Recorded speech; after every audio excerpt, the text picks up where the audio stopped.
بسم اللہ الرحمن الرحیم۔ تھنک ٹینک کے ساتھ راشد حجازی۔ ناظرین، آج جو صورتحال ہے وہ ایک بین الاقوامی ہے اور ایک قومی ہے، تو دونوں ایشو اتنے اہم ہیں کہ ان پہ چاہیں گے آج ہم بات کریں، اور جو ہمارے ساتھ آج شخصیت محو کلام ہے میں ان کے بارے میں بھی آپ کو بتا دیتا ہوں۔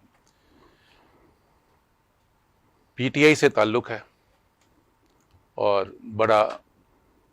واضح تعلق ہے، اور ان کی شخصیت میں بھی تضاد نہیں ہے۔ متحرک سیاسی کارکن ہیں اور حال ہی میں سرکاری مہمان بن کر بھی آئے ہیں، جیل یاترا کر کے آئے ہیں، اور میرے مہمان ہیں جناب عالمگیر خان صاحب۔ Welcome to my show. Thank you جناب۔ خان صاحب، میں سب سے پہلے تو آپ کا شکریہ ادا کرتا ہوں، اور پھر جیسے میں نے کہا کہ دو موضوعات، قومی اور بین الاقوامی، تو اس وقت پورے دنیا کی نظریں جس طرف ہیں وہ خطہ فلسطین ہے، اور فلسطین پر اسرائیل کا ظلم و ستم ہے، اور یہ بڑی تاریخ کا ایک ستم ہے کہ جو مار کھا رہے ہیں، جن کو مارا جا رہا ہے، جن کا قتل کیا جا رہا ہے، جو ظلم اور بربریت کا نشانہ بنے ہوئے ہیں، ان کے لیے زبانی کلامی جمع خرچ تو کہیں نہ کہیں ہو رہا ہے، لیکن عملی طور پر ایک بے بسی اور بے حسی کی تصویر نظر آ رہی ہے۔ فلسطین کے ستم رسیدہ لوگ، مظلوم لوگ بے بس ہیں، اور باقی اقوام عالم بے حس ہیں۔ تو آپ عالمگیر صاحب کس صورتحال کو کس طرح دیکھ رہے ہیں، فلسطین اور غزہ میں اور اسرائیل کی بربریت کو؟ جی، اعوذ باللہ من الشیطان الرجیم، بسم اللہ الرحمن الرحیم۔ سب سے پہلے تو میں جی صاحب آپ کا بڑا شکر گزار ہوں اپنے اسٹوڈیو میں دعوت دینے کی۔ یہ جو فلسطین کا جو قضیہ ہے، جو کیس ہے، میں سمجھتا ہوں کہ یہ بہت پرانا ہے، یہ کوئی 7 دہائیوں پہ محیط ہے، اور یعنی یہ ایک ایسا فلیش پوائنٹ ہے کہ یعنی ہر دور میں جو ہے نا فلسطین اور اسرائیل کی کہیں نہ کہیں کلیش ہو جاتی ہے، اور اس کلیش کے نتیجے میں پھر بڑا یعنی بروٹلی اور روتلیسلی جو ہے نا اسرائیل ریٹیلیٹ کرتا ہے۔ ابھی حال ہی میں جو صورتحال آپ کے سامنے ہے کہ اس میں مطلب حماس نے ایک اچانک ایک حملہ ہوا اسرائیل پہ، اور اس کے بارے میں بہت سارے لوگوں کا یہ خیال تھا کہ جی یہ فالس فلیگ آپریشن ہے، اور بعض جگہوں پہ یا بعض دانشور یا جو بعض اسکالر ہے جن کی نیشنل اور انٹرنیشنل سیاست پہ بڑی نظر ہے، وہ تو یہاں تک بھی مطلب کہتے رہے کہ جی یہ تو امریکہ نے کسی دوست ملک سے ہی یہ کہہ دیا ہے کہ حماس کو کس طریقے سے موٹیویٹ کیا جائے اور وہ اسرائیل پہ حملہ کرے۔ حالانکہ اگر دیکھا جائے تو ہمیشہ اسرائیل نے فلسطین کے جو خاص طور پر جو غزہ کی پٹی ہے، اور پھر جو اسرائیل کی آباد کاری ہے، فلسطینی زمینوں پہ قبضے کرنا اور وہاں کے آبادیوں کو جو ہے نا ختم کرنا، اور وہاں پہ اپنی کالونیز قائم کرنا، یہ کوئی ہم میرے خیال میں یہ 17 سالوں سے دیکھ رہے ہیں۔ اور اس وقت صورتحال جس نیچ پہ آ چکا ہے وہ یہ ہے کہ اگر اس جنگ کو روکا نہ گیا گیا تو اس کے جو شعلے ہیں وہ میں سمجھتا ہوں کہ پوری مڈل ایسٹ میں جو ہے نا یہ آگ پھیل سکتی ہے۔ اور اس وقت جو اسرائیل کی جارحیت یا بربریت ہے، مطلب یہ پرسوں جو ایک اہل عرب ہاسپٹل پہ انہوں نے حملہ کیا، اس پہ جو ہے نا اس پہ کوئی 500 بچے، خواتین، بزرگ، مریض، اور ایون جو ڈاکٹر تھے وہ بھی شہید ہوئے۔ اور پھر دوسرے دن جو بائیڈن کا اسرائیل کا وزٹ کرنا اور وہاں پہ آنا، مطلب یہ ہے کہ ایک لفظ بھی اس نے مذمت میں نہیں کی، اور بلکہ یعنی اسرائیل کا ترجمان بنا ہوا تھا وہ امریکن پریزیڈنٹ جو ہے نا مطلب وہ بھی میڈیا کے سامنے یہ تاثر دے رہا تھا کہ یہ جو حماس نے جو حملہ کرنا تھا اسرائیل پہ یہ جو میزائل تھے یا جو راکٹس تھے وہ اپنے ٹارگٹ پہ جانے کی بجائے اسی ہاسپٹل پہ ہی جا کے لگے جس کی وجہ سے یہ کیجوالٹیز جو ہے نا آئی ہے یہ لوگ جو اموات ہوئی ہے یعنی وہ بھی حماس پہ ہی ڈالنے کی کوشش کر رہے ہیں. اور دوسری سائڈ پہ اگر مسلم دنیا کی بے بسی اور بے حسی کو دیکھا جائے تو آپ یہ دیکھیں کہ جارڈن اور ایجپٹ جو ہے مطلب انہوں نے تو یہ آپس میں طے کر لیا ہے کہ جو فلسطینی پناہ گزین ہے یا مطلب جو پناہ لینے کے چکر میں مختلف جو وہاں کے جو بارڈرنگ جو کنٹریز ہے ان کے بارڈر پہ وہ پناہ لینے کے لیے جو ہے نا در بدر کے ٹکڑے کار ہے تو وہ اسرائیل نے مصر نے اور جو جارڈن ہے انہوں نے بالکل کلیئر کٹ کہہ دیا کہ جی ہم کسی فلسطینی کو اپنے ملک میں داخل نہیں ہونے دیں گے. اور دوسرا یہ ہے کہ وہاں پہ جو پانی کا ہے بجلی کا ہے میڈیسن کا ہے اور بہت سارے جو بیسک جو ضروریات زندگی ہے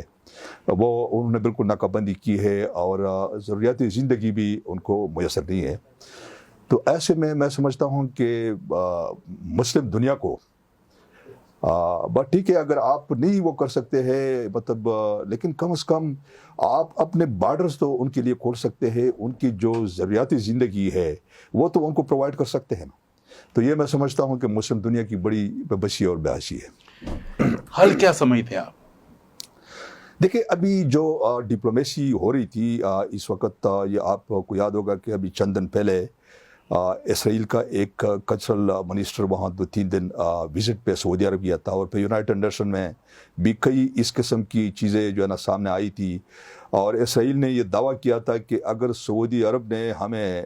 ایکسیپٹ کر لیا تو سمجھ لو کہ پوری مسلم دنیا نے ہمیں ایکسیپٹ کر لیا ہے. اور وہ یہ بھی کہہ رہے تھے کہ 6-7 ممالک اور بھی ہے جو تیار ہے ہمیں اس کے پیچھے چلیں گے. سعودی عرب نے کر لیا تو اس کے پیچھے لائن لگ جائے گی. تو وہ جو ہے نا ابھی دیکھیں اس کا حل یہ ہے کہ میں تو خیر چونکہ ایک ایز اے پولیٹیکل ورکر اور میں بھی ان چیزوں پہ میری بڑی نظر ہوتی ہے کرنٹ افیئر پہ. میرا خیال ہے کہ اس وقت جو 2 اسٹیٹ جو سیٹ اپ ہے فلسطین اور اسرائیل اور جو 1967 والی سٹیٹس ہے سے پہلے کی جو ہے نا کیونکہ اس کے بعد تو کئی جنگیں ہوئی ہے 2 جنگیں ہوئی عرب اسرائیل جنگ جو ہوئی ہے پھر سنوں سے قطر میں یہ جنگ ہوئی ہے تو 1967 کی جو سٹیٹس ہے یعنی اس سے پہلے کی سٹیٹس ہے جو اسرائیلی فلسطینی علاقے ہے ان کو آزاد کیا جائے وہ فلسطینیوں کے حوالے کیا جائے اور جو ہے نہیں کیسے ہوگا یہ تو بڑا ایک اچھی بات ہے نا اس کو تو کہا جاتا ہے لیکن یہ ہوگا کیسے؟ آپ دیکھ رہے ہیں کہ جس طرح بات ہے آپ نے بتایا اور صحیح تجزیہ کیا ہے جو امریکی صدر ہے وہ تو اسرائیل کا ترجمان بنا ہوا ہے اور یو این او کی بھی ان کی بندی بنی ہوئی ہے وہاں سے بھی سلامتی کونسل نے بھی ایون جنگ بندی کو ریجیکٹ کر دیا ہے. دیکھیں نا ابھی یہ جو یونائٹڈ سیکورٹی کونسل میں جو وہ تھا وہ بھی انہوں نے ویٹو کر دیا. ویٹو کر دیا تو پھر کیا تو راستے بند کر رہے ہیں. اصل معاملہ تو یہ ہے کہ اگر ہسٹوریکل بیک گراؤنڈ اس کا دیکھا جائے نا تو یہ جو اسرائیل کو یہاں آباد کیا گیا ہے یہودیوں کو اور یہ تو اصل میں جو عربوں کو کنٹرول کرنے کے لیے یہاں پہ ان کو جو ہے نا لایا گیا ہے. تو لیکن سوال یہ ہے کہ کیا یہ جو کنفلکٹ ہے اسرائیل اور فلسطین کی جو ہے نا مطلب ٹھیک ہے وہ تو آپس میں جو ہے نا وقتاً فوقتاً ان کے جو ہے نا کلیشز ہوتے رہتے ہیں. میں یہ سمجھتا ہوں کہ عرب دنیا کو اس کا بڑا سیریس سا نوٹ لینا چاہیے. اگر وہ عرب دنیا یہ سمجھ رہی ہے کہ یہ آگ صرف فلسطین میں لگی ہے تو یہ ہمارے گھروں تک نہیں پہنچے گی. تو میں سمجھتا ہوں کہ اس وقت جو صورتحال ہے اور جس طرح ابھی اسرائیلی پرائم منسٹر نے جو وہ کیا تھا کہ جی اب ہم مڈل ایسٹ کا جو ہے نا نقشہ چینج کریں گے تو وہ تو پھر سامنے یہی چیزیں نظر آ رہی ہے کہ اس کا مطلب ہے کہ ان کے عزائم جو ہے نا وہ توسیع پسندانہ عزائم ہے اور اس وقت پھر ان کا پوری جو مڈل ایسٹ ہے ان پہ ان کی نظر ہے. تو ایسے میں تو میں سمجھتا ہوں کہ پھر یہ مسلم دنیا کے لیے بڑی جو ہے نا ہزیمت کا سامنا کرنا پڑے گا، اور اس معاملے کو پوری مسلم دنیا کو بڑا سیریس لینا چاہیے، کیونکہ دیکھیں برطانیہ جو ہے نا وہ کمپلیٹلی اسرائیل کے ساتھ ہے، اور یہ سلامتی کونسل میں ویٹو نے ظاہر کر دیا نا جی ان کے عزائم کو کہ وہ اسرائیل کے ساتھ ہیں، اور عرب دنیا بھی آنکھیں نہیں کھول رہی ہے. بالکل نہیں تو آپ صحیح تجزیہ کر رہے ہیں، یہ آگ تو پھر ان کے بھی دامن کو جلا سکتی ہے. نہیں، میں یہی تو کہہ رہا ہوں نا کہ دیکھیں یہ آگ جو آپ پھیل رہی ہے نا، اگر ابھی اس کو نہ روکا گیا اور فیوچر میں اس کو جو ہے نا یہ جو ہے نا ایک کوجنٹ جو ہے نا سلوشن نہ نکالا گیا تو یہ بڑی خطرے کی گھنٹی ہے، اور میں یہ سمجھتا ہوں کہ پوری مڈل ایسٹ کو جو ہے نا یہ چیز اپنے لپٹ پہ لے گی، اور اسرائیل کے عزائم اس وقت بڑے خطرناک ہے. یہ عالمگیر صاحب ظاہر ہے یہ ایسے مسائل ہیں جس پر ہم یکجہتی تو کر سکتے ہیں اور دعائی کر سکتے ہیں، باقی جو آپ نے حل تلاش کیے یہ تو عرب حکمرانوں کو ہوش کے ناخن لینے چاہیے اور اس پہ کوئی مل کر کوئی لاہ عمل اختیار کرنا چاہیے. بات مسلمان ظاہر ہے ہم تو یہی کر سکتے ہیں کہ ہم جب بھی کوئی اس قسم کی جو ہے نا صورتحال سامنے آتی ہے تو ہم تو چوکوں میں، چوراہوں میں، پبلک پوائنٹ پہ یہی کرتے ہیں کہ جی ہم اظہار یکجہتی کرتے ہیں، ہم اسرائیل کی مذمت کرتے ہیں. لیکن بات یہ ہے کہ اس سے تو کام نہیں چلے گا، ٹھیک ہے نا. اور اس وقت جو ضرورت اس امر کی ہے کہ اس کا جو ہے نا فلسطینیوں کا ساتھ دینا ہوگا، اور میرا خیال ہے کہ یہ بے حسی اور بے بسی کا عالم جو ہے نا یہ ختم ہونا چاہیے. آج مجھ سے کوئی کہہ رہا تھا کہ جی یہ جو 41-42 ممالک کا جو ایک فوج بن گئی تھی رحیل شریف کی کمان میں جو ہے نا، اس فوج کا کیا وہ ہے. تو میں نے کہا کہ یہ تو اصل میں دیکھیں ہم چونکہ یہ تو یونائٹڈ نیشن کی جو لاز ہے ان کے پیرامیٹر میں یہ جو فوج بنائی گئی تھی یہ تو داعش، القاعدہ اور اس وقت کی دہشت گردی کے خلاف جو ہے نا کہ عرب کنٹریز کو اس داعش اور القاعدہ سے بڑا خطرہ تھا، تو انہوں نے اپنے تحفظ کے لیے اس فوج کو بنایا تھا. اس فوج کو عالم اسلام کی فوج کہتے ہیں. ہاں، وہ مطلب یہ کہہ رہے کہ ابھی جو اسرائیل میں جو کچھ ہو رہا ہے آپ وہ کہہ رہے کہ اس فوج کا پھر کیا فائدہ ہے. میں نے کہا یہ اسرائیل کے خلاف نہیں بنائی گئی تھی، یہ اور مقاصد کے لیے بنائی گئی ہے. اچھا، یہ اتنا اہم موضوع ہے کہ اس پہ ظاہر ہے جتنی بات بھی کریں اس کا عقدہ حل ہوتا نظر نہیں آتا ہے. تو شارٹ ٹائم پر ہم ذرا اپنے قومی سیاست کی طرف آتے ہیں. تو نواز شریف صاحب آ رہے ہیں واپس، ان کا آنے کا آمد کا بڑا گلگلہ ہے، بلکہ اب ظاہر ہے کہ 1-2 دن ہی رہ گئے ہیں. تو کیا دیکھ رہے ہیں نواز شریف کی آمد کو؟ نواز شریف کا وہ آج میں نے دیکھا نہیں ہے، مجھے کوئی کہہ رہا تھا کہ 4 دن کی اس کو جو ہے نا کوئی حفاظتی ضمانت بھی اس کو مل گئی ہے، اور اس کے بعد یہ 4 دن کے بعد آگے کیا ہوتا ہے، آیا وہ عدالت کے سامنے سرنڈر ہوتا ہے یا جو باقی سزا اس کی رہ گئی ہے وہ جیل جائیں گے نہیں جائیں گے، اس قسم کے بہت سارے سوالات ہیں. میں صرف یہ کہنا چاہتا ہوں کہ آپ کو یاد ہوگا کہ جب عمران خان کے کسی ادارے سے کوئی معمولی سی کوئی ریلیف مل جاتی تھی نا تو وہ مسلم لیگ نون والے جتنے بھی بڑے بڑے یہ اسٹار ورڈ ہے ٹی وی چینل پہ آتے تھے اور جناب ججوں پہ بڑا آبجیکشن کرتے تھے کہ جی یہ بڑا لاڈلا ہے، جناب جوڈیشری میں جو ججز بیٹھے ہوئے ہیں یہ اس کو بڑا ریلیف دیتے ہیں. آج میں سوچتا ہوں کہ میرا سوال ہے مسلم لیگ نون والوں سے کہ یہ نواز شریف کو جو 4 سال کے بعد 4.5 سال کے بعد پاکستان آیا، اور چونکہ یہ سزا کے دوران جو ہے نا یہ 50 روپے کے اسٹامپ پیپر پہ 4 ہفتے کے لیے گیا تھا، شہباز شریف نے گارنٹی دی تھی، اس کے پلیٹلس کا مسئلہ تھا، پھر وہ 4 ہفتے کے بجائے وہ 4 سال 4.5 سال جو ہے نا یو کے میں جاتے ہی بالکل ٹھیک ہو گیا تھا،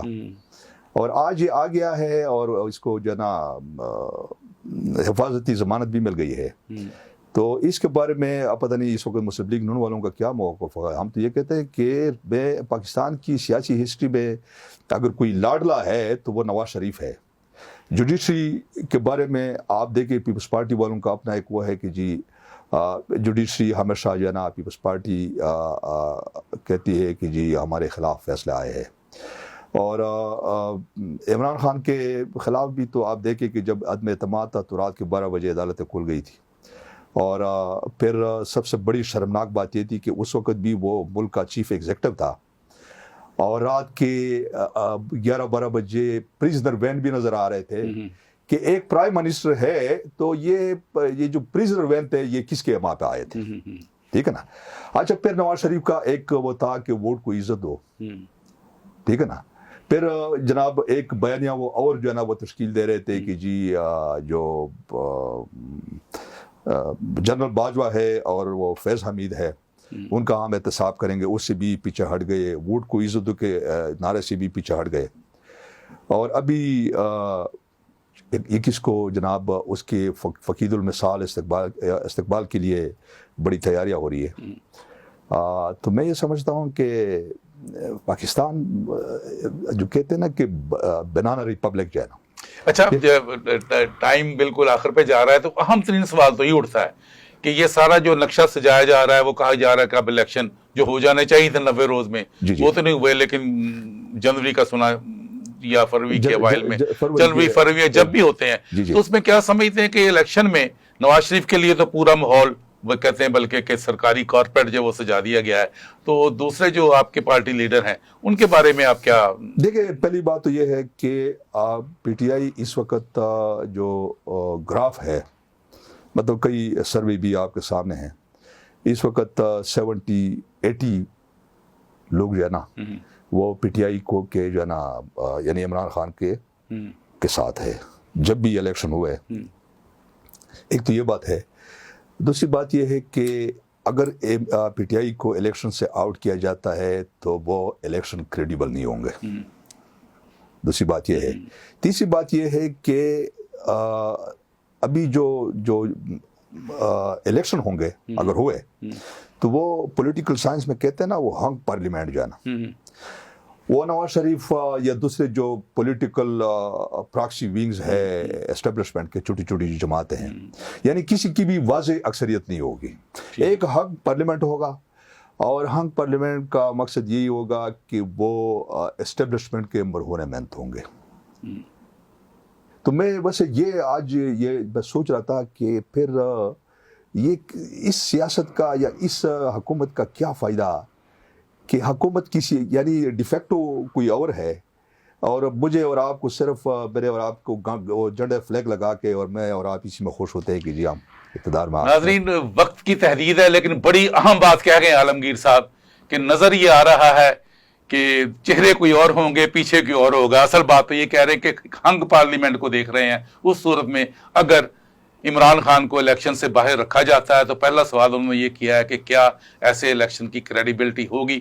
کہ جس میں پی ٹی آئی کے جو چیئرمین ہیں وہی شریک نہیں ہوں گے، اور پھر اگر کوئی انہوں نے یہ کھیل رچا بھی لیا اسٹیبلشمنٹ نے ایک اپنی مرضی کے الیکشن کا، تو پھر بھی کوئی واضح طور پر مینڈیٹ نہیں ملے گا، ایک ہنگ پارلیمنٹ آئے گی جو کہ انہی کے رحم و کرم پر ہوگی، تو پھر باقی لوگ تک تماشا ہی ہوں گے، لیکن تماشا کیا سجے گا اس کے لیے ہمیں کچھ انتظار کرنا پڑے گا۔ لیکن عالمگیر صاحب نے صورتحال کو اپنے تجزیے میں اور اپنی دانش میں واضح کر دیا ہے۔ اب دیکھتے ہیں کہ الیکشن ہوتا ہے یا آگے ڈیش ڈیش ہے، اور اگر ہوتا ہے تو پھر کیا پی ٹی آئی کے چیئرمین کو اس میں